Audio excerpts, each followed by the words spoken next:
Welcome everybody. Have you ever been interested in psychoanalysis? Well, today we will explain transactional analysis, presented by the psychiatrist Eric Berne to replace Freud's complicated psychoanalysis at the time of therapy. Well, as the name suggests, transactional analysis is the method of examining the transaction as a unit of social relationship and determining what part of the individual comes into play. Berne's clinical observation made him conclude that in all people there are three psychological realities that he called the father, the child, and the adult. The father is the collection of recordings in the brain of undisputed or imposed facts of an external type, perceived in the first 5 years of life. It records the warnings, rules, and laws that the child has received from their parents, the thousands of no that have bombarded him. In an age where you measure a quarter of the height of your parents, these rules, whether right or wrong, are recorded as truths emanating from the source of security and remain permanent. And it is so because they are instructions for surviving in an environment that you cannot understand. If the father is the taught concept of life, the child is the felt concept of life. The child is the recording of internal events, the child's responses to what he sees and hears. But having no vocabulary, the answers are sentimental. The constant demand from those around him, especially from his parents, that he give up basic satisfactions for the sake of paternal approval, which appears and disappears without meaning to the child, is a civilizing process that will cause the child to come to the conclusion of, "I'm not fine." The conciliatory analysis defines four vital positions. I'm bad, you're fine. I'm bad, you're bad. I'm fine, you're bad. I'm fine, you're fine. By the third year, the child has decided on one of the first three, but the first is provisional for all. In I'm bad, you're good, the child finds two ways of living, the life script and the counter script. Acting according to the life script means that the child tries to confirm that he is wrong. If I am told that I am wrong, I will be bad. The resolution is abandonment or suicide. In the counter script, the information comes from the father that it may be okay, and the child focuses on, "You are okay, I want to be like you." But in neither way does happiness come, because the child is still wrong. How do you get to, "I'm bad, you're bad"?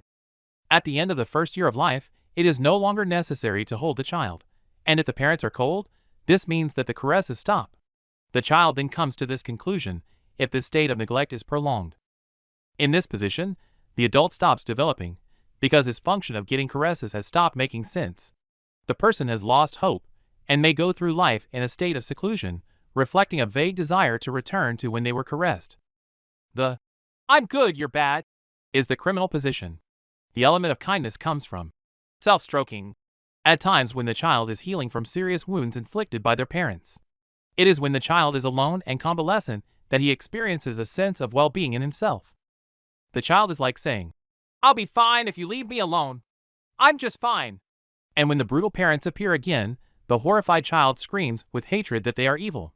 The position becomes a saving decision. The tragedy, for him and for society, is that the child goes through life refusing to look within. It is always their fault, and any caress does not seem genuine to him. Incorrigible criminals occupy this position, and the ultimate expression is homicide, which is felt to be justified.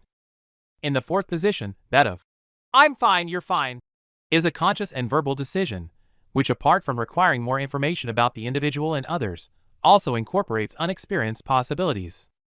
The adult is the thought concept of life. It works like a calculator that makes decisions from the information of the father, the child, and the acts that the adult gathers. One of its most important functions is to examine the father's data, whether it is true or not. The adult also updates the child's data to determine which feelings can be expressed without danger. Another function is that of calculating probabilities to determine what to believe. We humans, however, do not differ only in the content of what is within the father, adult, and child, but also in how these three entities relate. There are two types of functional problems: contamination and exclusion.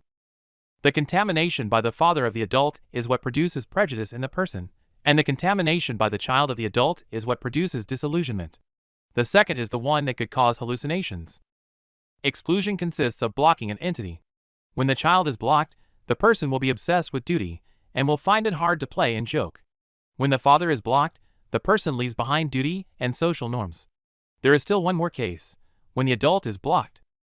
In this case, the person is not in touch with reality and becomes a psychopath.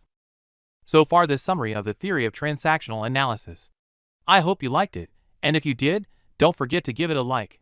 See you soon.